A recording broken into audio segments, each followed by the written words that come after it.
Before we begin, if you're new to the channel, please subscribe to get notified of all our latest videos. And don't forget to click that like button to help with the YouTube algorithm.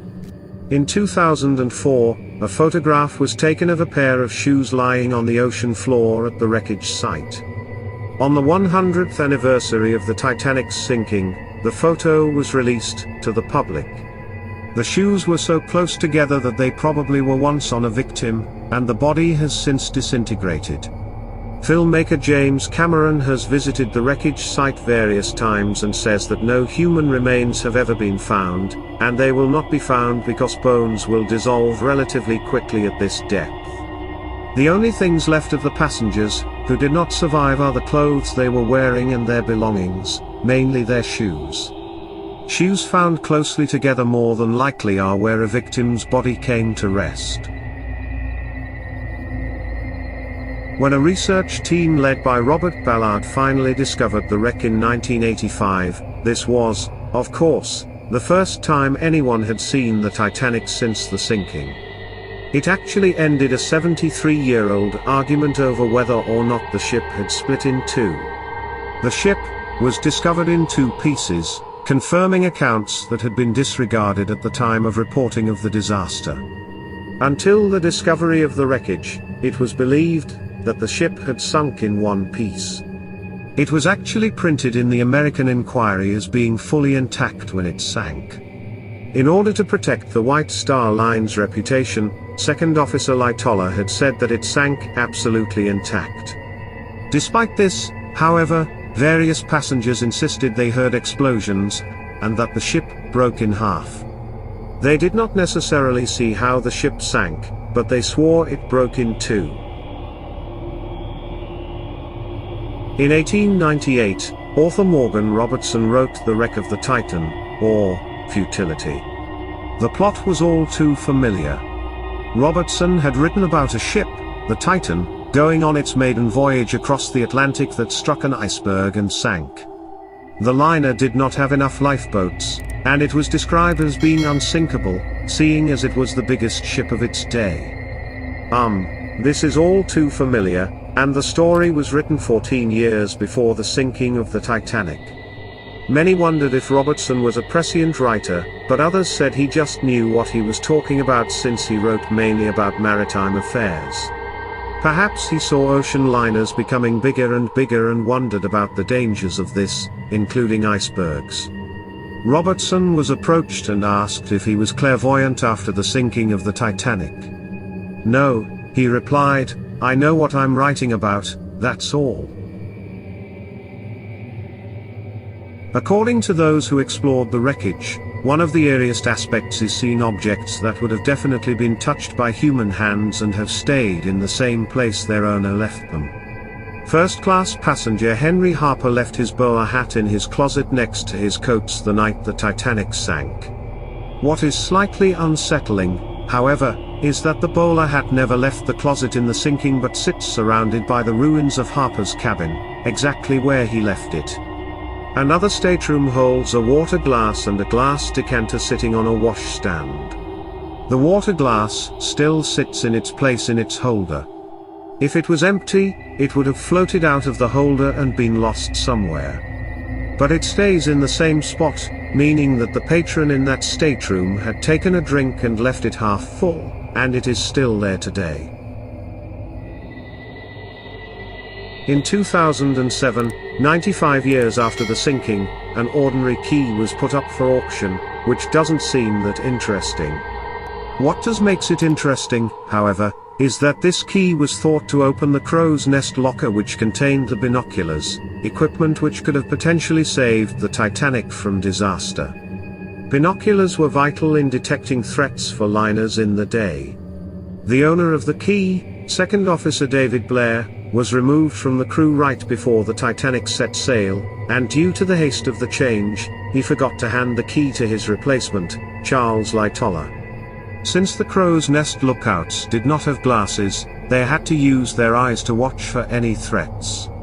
It has been argued that if they'd had binoculars, they could have seen the iceberg sooner. Unfortunately, the key may never be able to unlock the full mystery of the binoculars and the Titanic. Dorothy Gibson, a popular actress at the time, acted in a movie about the sinking of the Titanic less than a month after the ocean liner sank. As if that wasn't crazy enough, Dorothy Gibson was actually passenger on the Titanic, and experienced the terrible night. Gibson did not want to appear in Saved from the Titanic at first, due to the horrible experience being ridiculously recent. However, her producers hounded her to do the movie, convinced that it would do really well due to its captivating story. It was completed in a week, despite Gibson having multiple breakdowns during filming, bursting into tears during shooting. Once the film was released, it was not received well.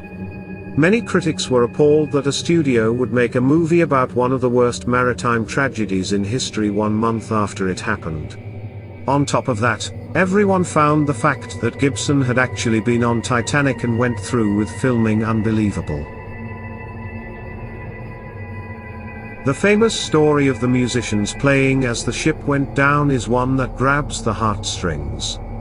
The leader of the 8 musicians, Wallace Hartley, played a violin, trying to help the passengers stay calm as the ship sank.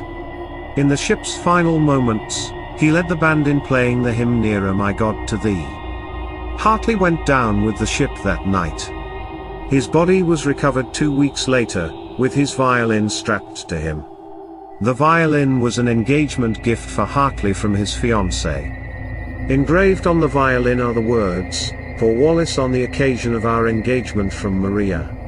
The violin was found in an attic by a woman's son in 2006.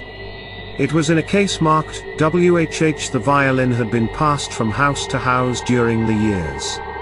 In March 2013, it was announced that it was Wallace Hartley's violin that he played when the Titanic went down. The violin's journey began when Hartley's body was recovered with his violin all those years ago. The violin was then returned to his grieving fiancée, who never married. An ocean liner, the SMS Prinz Adalbert, had set sail on April 15, 1912. The sun was up, and the chief steward of the liner noticed something rather odd on a nearby iceberg. It had a huge red streak on it, like a ship's hull had screamed up against it, and the steward took a photograph of it. At the time, the sinking of the Titanic was still unknown to the crew of the Prinz Adalbert.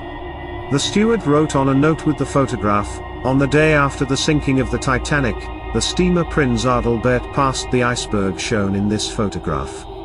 The Titanic disaster was not yet known by us." On one side red paint was plainly visible, which has the appearance of having been made by the scraping of a vessel on the iceberg.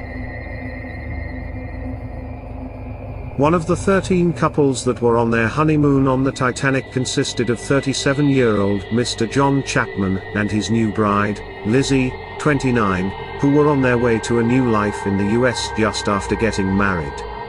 When the lifeboats were being loaded, Lizzie was placed in Lifeboat 4 but then heard that her husband was not allowed in the boat with her. She stated, "I won't go either," and exited the lifeboat to stand next to her husband. The couple both drowned a short time later after they and others got plunged into the sea. Mr. Chapman's pocket watch stopped right at the moment they fell into the cold Atlantic, 1:45 a.m. on April 15, 1912. The watch was recovered along with John's body, but unfortunately, Lizzie's body was never found. On April 14th, the day the Titanic struck the iceberg, an emergency lifeboat drill had, ironically, been scheduled. Due to reasons unknown, the drill was cancelled by Captain Smith. If the drill had gone through, many more lives could have been saved. The passengers would have been more likely to have followed proper protocol and procedure in loading the lifeboats. Do you agree with our picks? Check out some of our other videos and be sure to subscribe and ring the bell to be notified about our latest videos.